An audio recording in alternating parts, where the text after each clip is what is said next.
کہ جن سے تم بچی بات کہہ رہے ہو ان کے اور آپ کے درمیان بحث و مباحثہ شروع ہو جائے.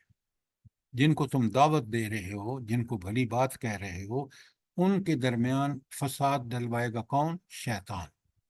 اس سے چوکنا رہنا. تو پھر ہمیں کیا کرنا ہوگا جب شیطان جھگڑا ڈلوا رہا ہے؟ اور اللہ نے دوسری جگہ کیا حکم دیا ہے؟ بڑے غور سے سنیے.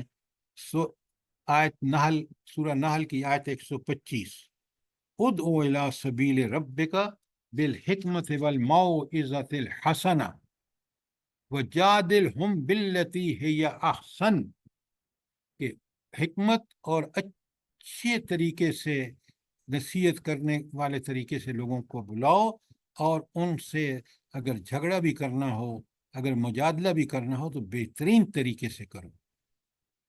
یہ اللہ کو خوب پتہ ہے کہ کون ہدایت پر ہے اور کون گمراہ ہے.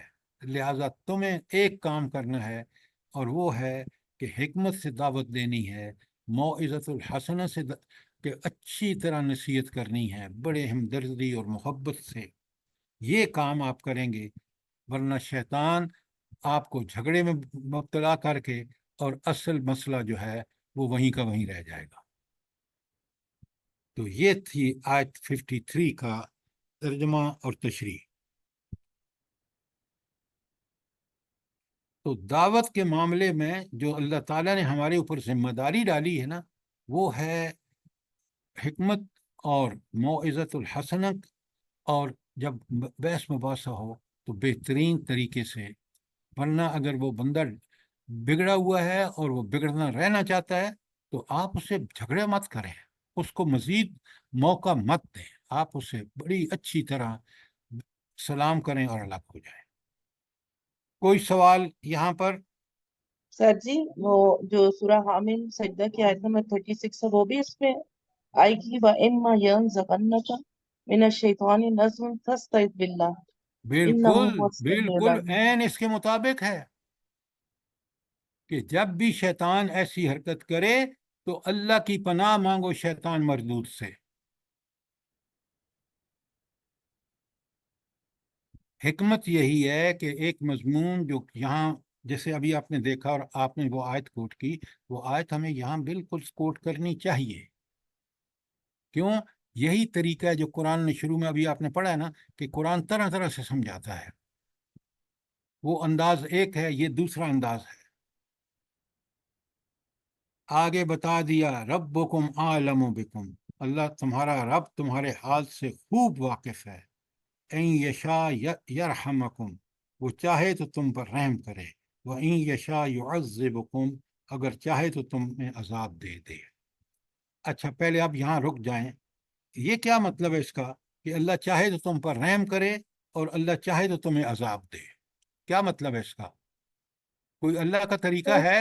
کوئی اللہ کا انسان کی اصول ہے؟ عقل رحم کا مطلب یہ ہے کہ عمل کے اللہ تمہیں مطابق ہدایت ہوگا. دے دے، اللہ تمہیں ہدایت دے دے قرآن و سنت کی، اور عذاب یہ ہے کہ اگر تمہیں نہیں ہدایت آئے گی تو پھر تمہیں اللہ عذاب دے. یہ تو آپ اس کا مفہوم بیان کر رہے ہیں. اللہ کب مجھے ہدایت دے گا اور اللہ کب مجھے عذاب دے گا؟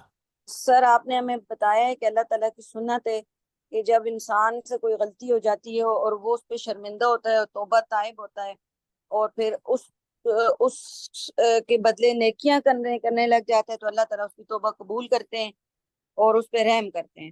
یہ ہوئی نا بات. یہ ہے اس کا مطلب ان یشاء یرحمکم.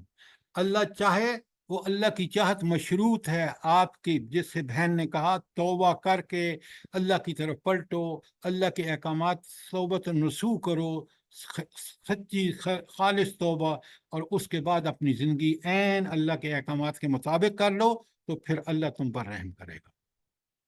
یہ ہے اللہ کی چاہت، یہ ہے اللہ کی رحمت، یہ شرط ہے. ایسا اندھا دھند نہیں کہ جو اللہ اس کو اٹھائے گا اس کو رحم کر دو، اس کو عذاب دے دو. نہیں، یہ فیصلہ ہوگا اس کے نیت، اس کے اعمال کے بدلے میں. بات سمجھ آئی کہ نہیں آئی؟ ورنہ جاہل یہاں کیا کہے گا؟ وہ تو بھئی اللہ کا، اللہ ہمیں ہدایت نہیں دے رہا تو یہ اللہ، کیونکہ یہاں اللہ بتا دے، نعوذ باللہ بتا رہا ہے. اللہ یہ بتا رہا ہے کہ تم جب نیکیاں توبہ کر کے پلٹو گے اللہ تم پر رحمتیں کرے گا. اور اگر تم نے برائیاں کی، اللہ کی ہدایت کو پس پش ڈالا، اللہ تمہیں عذاب دے گا۔ سوال کریں اگر بات کلیئر نہیں ہے تو۔ اب آگے بات اور کلیئر ہو رہی ہے۔ اللہ تعالیٰ اپنے نبی صلی اللہ علیہ وآلہ وسلم سے فرما رہے ہیں وَمَا أَرْسَلْنَاكَ عَلَيْهِمْ وَكِيلًا، ہم نے تمہیں کوئی وکیل یا مسئول بنا کے نہیں بھیجا، ہم نے تمہیں بھیجا ہے صرف کہ آپ ان کے سامنے ادعو الی سبیل ربک بالحکمت والموعظۃ الحسنہ، کہ آپ ان کے سامنے دعوت بہترین انداز میں محبت اور شفقت کے لہجے میں پیش کر دیں۔ مانتے ہیں ان کا بھلا ہے، اللہ ان کو رحمت نازل فرمائے گا، نہیں مانتے تو اللہ ان پر اپنا عذاب نازل فرمائے گا اور یہ آخرت میں جہنم کے حصدار ہوں گے۔ وہ فیصلے میرے ہاتھ میں اللہ تعالیٰ فرما رہے ہیں، اور تمہارا کام یہ ہے کہ اس دین کو من و ان پوری آرام اور تسلی کے ساتھ پہنچا دو، بس یہ کام ہے آپ کا۔ ہمارا بھی یہی کام ہے کہ ہم اس دعوت کو لوگوں کے سامنے دلائل کے ساتھ پیش کر دیں، ان کو حوالدار اور وکیل مت بنے کہ نہیں آپ مانیں، نہیں مانیں گے تو ہم آپ کو بنوا کے چھوڑیں گے۔ یہ اللہ کا کام ہے کہ وہ ان کو توفیق دے، اور وہ توفیق مشروط ہے جو ابھی آپ نے سمجھا ہے، میں نے بتایا ہے۔ کوئی سوال آیت 54 تک؟ سر حامد سجدہ کی کون سی آیت بتائی ہے؟ جی بات نہیں سمجھ آئی۔ آنٹی جی 36 حامیم سجدہ، حامد سجدہ کی کون سی آیت بتائی تھی ابھی میڈم نے؟ 36 حامیم 36 ہے۔ اور کوئی سوال؟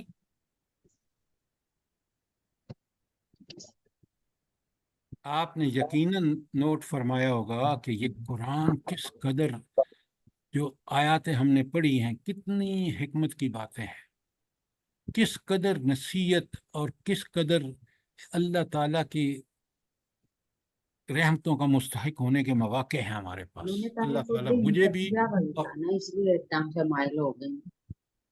شائستہ صاحبہ فون بند کیجیے اپنا۔